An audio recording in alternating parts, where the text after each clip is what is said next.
We're going to go to Liverpool now, where the promoter, Eddie Hearn, joins us. I hope you're going to be, after your 5K run, which I admired, your cycle and run, Eddie Hearn, that you're going to be out there dancing some tunes in Liverpool tonight. No, those days are over, Gareth. You know, it's going to be about an hour and a half of talking to you and Coogan and Parsons and all of the boxing media, and then off back to the Essex area tomorrow. Well, listen, it's lovely of you to join us. We really appreciate that. And we've just watched from the studio Jack Catterall box very well against Jorge Linares, had him hurt around the 5th or 6th round. But Linares, a wily old fox, the Venezuelan three-weight world champion, saw it through to the end. But good matchmaking, Eddie, and you must be pleased with Jack's performance, even though he couldn't finish him off.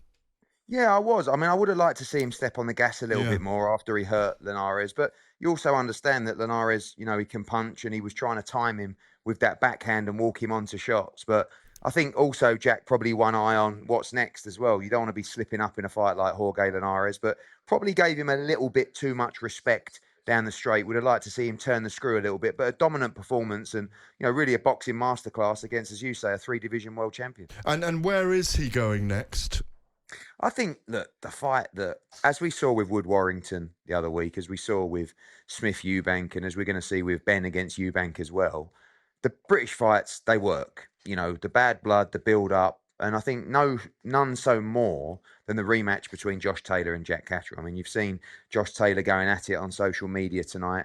I think it's the fight to make. Every fighter wants to win a world title, and I think everybody feels Jack Catterall should have won not just one, but all of those belts. But if we can't get the Haney Prograis winner, which we've got coming up in December, I would like to see him rematch Josh Taylor. I think it's the right fight for both guys. Great. And that was a great build-up with Prograis and Haney. A lot of fun there in the background and some great videos made. Really looking forward to that. It's a fantastic fight. I saw you mentioned Benn and Eubank just there, Conor Benn and Chris Eubank. I saw you mention in the week in a couple of interviews that the fight might even be made by this weekend. How far away are you from that now? Yeah, look, this fight, as far as we're concerned, is going to happen. And, you know, obviously we want to go December 23rd, but we're being told, and I guess it's unconfirmed rumours, that Fury Usyk might go on that fight date as well. So we have to see if we move that to January, And, you know, I think we're going to move forward and make the fight in the UK. I think this country needs that fight. It's a mega fight. We can sell a stadium out for that fight, and we're going to move forward this week and try and get it done. And the final thing, before Spence asks you a couple of questions about some very salient things about your fighters at the moment and the fights they should be in. Anthony Joshua, has that progressed through the week, his next outing? No, well, he's been in the darkness for a few days. That's right, yeah. You know, paid $2,000 to be in the dark for 4 days. I spoke to him tonight, actually. After speaking to him, I actually fancy a go myself, to be honest with you. You couldn't handle it. You couldn't. You're too much of a workaholic to do that. It's meant to be very good, you know. Media, no stick, no, you know, just like... You come out a changed man, you know. Maybe. But he wants to fight, you know. It's like, really... The fight to make, as we know, is the Deontay Wilder fight. But that fight, for many reasons, isn't happening in January. But we still want to make that fight. And talks continue with them and Shelley Finkel to do that fight, probably in March or April. But he's got this thing in his head about 3 fights in 2023.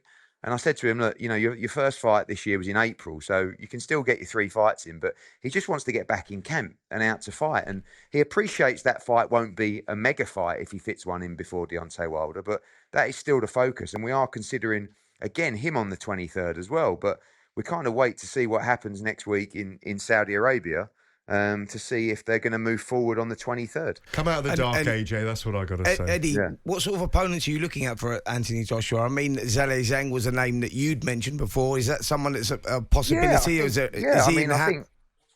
think it's a good fight. I mean, we looked at Zhang before. If there was an offer to do that fight in Beijing or to look at that fight in the UK, I think it makes sense. You know, a lot of the guys that we've talked about before, Filip Hrgovic, Otto Warlin, there's a lot happening in the IBF at the moment. AJ could be in line for a world title shot for that fight in the new year as well.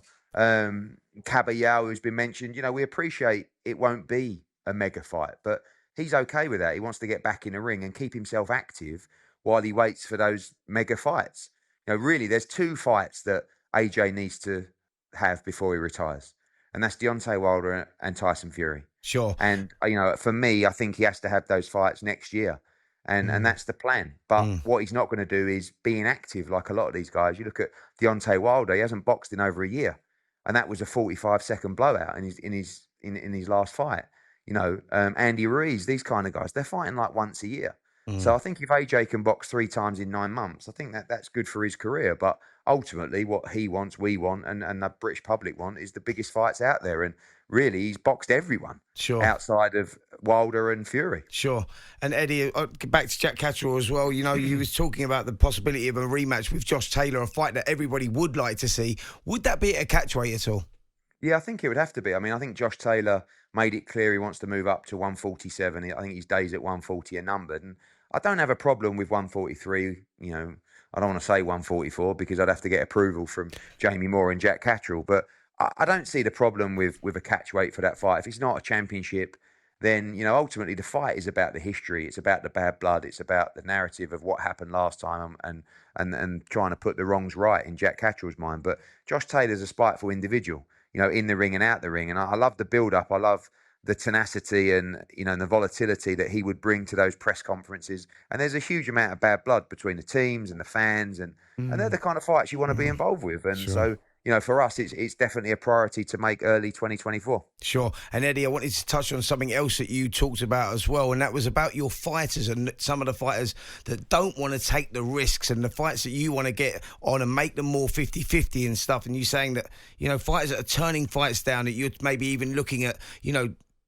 taking your stable down or letting some of those fighters go if they don't take the risks that they should take. And I think that's great for the sport, by the way, because I think we need that more. We need more fights where the fighters do get in there with the fighters that you put on the table to make them more 50-50, because it's only going to enhance the sport, isn't it? It is. And I think there's 2 things. One is, we know that you see Showtime, who have been, a huge part of the growth and the history of boxing over the last couple of decades. And the purses are getting out of control of fighters that don't deliver the commercial value back in that return. Sure. So it's twofold here.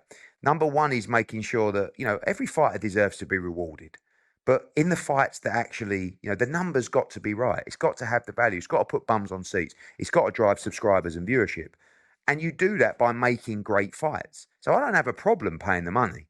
But I think what we have to stop, and when I say we, not just Matchroom, but all promoters, is just giving fighters or teams, and most often the managers and the lawyers, giving them easy nights when they don't really need easy nights, and it doesn't benefit anybody. Doesn't benefit the broadcaster, doesn't benefit the customer, doesn't benefit the promoter, and really doesn't benefit the fighter. There's nothing wrong with suffering a defeat if you're in the right fight and it's competitive and compelling. You'll come again. We see that with the likes of Lee Wood, going through his career, and now, arguably pound for pound, one of the top British fighters.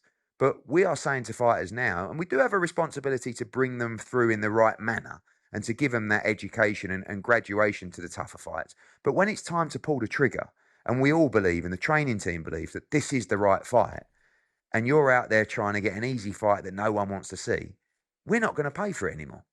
Because we don't want to take this, we've got the misfits, we've got the YouTube boxing, we're under pressure. One thing we've got, I think, one thing we beat them at is the product in the ring, right? And when we get it right, there's nothing like boxing.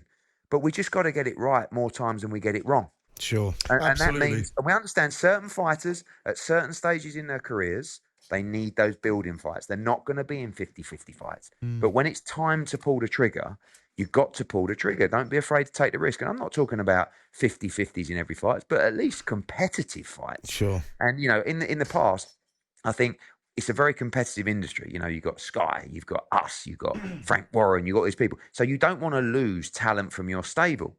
But actually, if the price is wrong, or they're not willing to be in the fights that are going to entertain the public and create interest and drive subscribers and put bums on seats, you've got to walk away, even if you lose a fighter. And I think we need to do that now for boxing. I'm with you on that one, totally with you on that. Absolutely, I know, it's brilliant. I mean, a case in point is the light heavyweight division in the UK. Obviously, we didn't see Dan Aziz and Joshua Buatsi tonight, but given all the other guys in the division, your Craig Richards and your Callum Smith and Anthony Yard. Anthony Yard. I mean, remember tournaments. I mean, the 8-man tournament, we could have made one in the UK alone in the last 2 or 3 years. But anyway, But Gareth, look at like Wood Warrington, great example, Yeah. right? What a great night.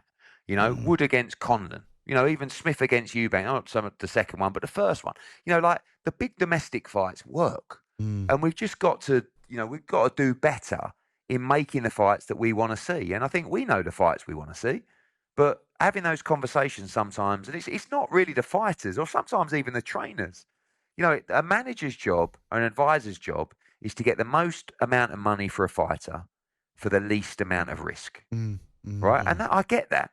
But we're the ones paying for it. And the broadcasters are the ones paying for it. And if we don't make a great product, broadcasters won't put the money in and they'll look at alternative options. And that's what we've seen with Showtime. The cost of boxing is too much for the fights that you're making. And therefore, you're not delivering viewership. And, you know, we will start getting to a point where, you know, look at the numbers that DAZN did last week for KSI against Tommy Fury.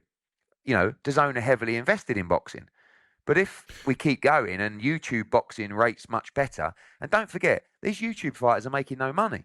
You know, outside of KSI and Tommy Fury, you've got guys who have got 10 million Instagram followers and 5 million YouTube subscribers who are making a quarter of a fighter you've never even heard of. Do you know what I mean? Yeah. So we've got to bring the price point down unless you're willing to take the risk. You're so right to bring that up. I mean, I was on my way in tonight. I was just thinking about, you know, the old prize fighter tournaments and how brilliant they were at the time. And if there's ever a chance to bring them back, Eddie, couple of things before you go, just short ones. Have you got a Bobby Charlton memory or not? Did you ever meet him? No, I didn't. I mean, sort of just growing up, just a legend of the sport, really. And you know, I think when you look back at the history of English football, he's right up there in terms of the greats. And you know, sad to see, obviously, an icon in not just at Manchester United, but in British football. Sad day for English football. Absolutely. And a final one next weekend, even though it's been roundly criticised. Are you going to be watching Tyson Fury and Francis Ngannou? Well, I'll be in Cancun. We've got the World Super Featherweight Championship. Yeah. You know, but a remarkable event. Very interesting as well. I discovered tonight that the British Boxing Board of Control are actually sanctioning that. They're running that event out there. So, you know, very interesting that the British Boxing Board of Control are sanctioning a fight between a 34-0 number one heavyweight in the world against a guy that's never laced up a pair of boxing gloves. So, you know, remarkable what money does. But, you know, it'll be an interesting event next week.